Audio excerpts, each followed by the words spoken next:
galma ko galgala iddo boqonna ko Yesusin wama abba gafarako galana gargarirte karake sana baste iyako dagefate bagana tarjaste galma ko galgala iddo boqonna ko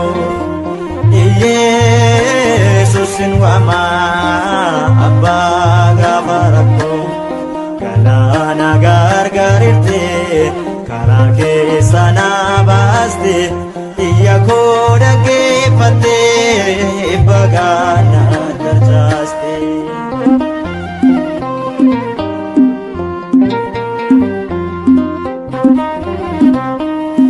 karra jireenya kootii bakka dhiibaayuu lubbuu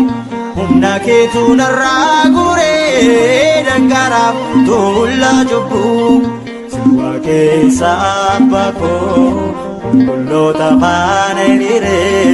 dadhabaan kormaan jabee si tolfee na furee galma koo galgala iddo boqonna ko Yesusin wama abba gafarako galana gargarirte karake sana baste iyako dagefate bagana tarjaste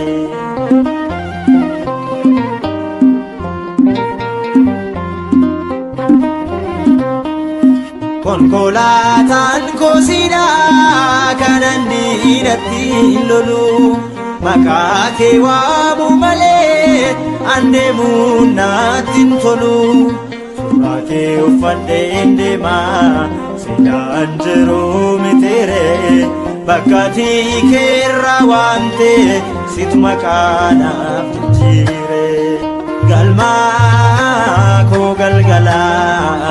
iddo boqonna ko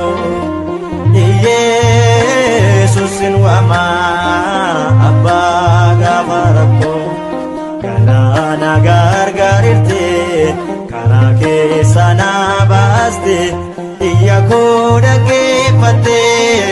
bagana tarjaste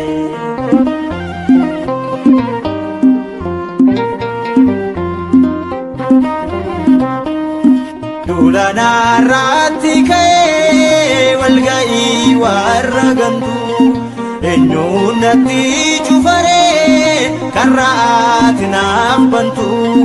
dacheessee gigaata malee kan taatota tarsa'a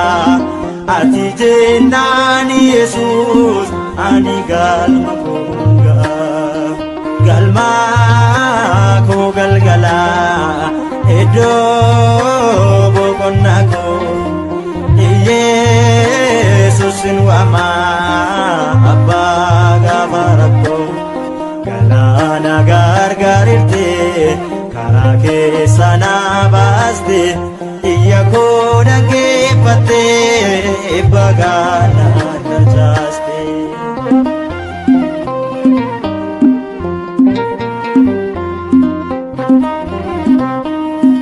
ilaalchi namaa cabsee biyyoota na dabaluyyuu jecha kee ni qajeelfamee diinni naaf qotee sumaaf taasisteere mootummaa kee naaf qoodde sit funcaanarraa ture galmaa koo galgalaa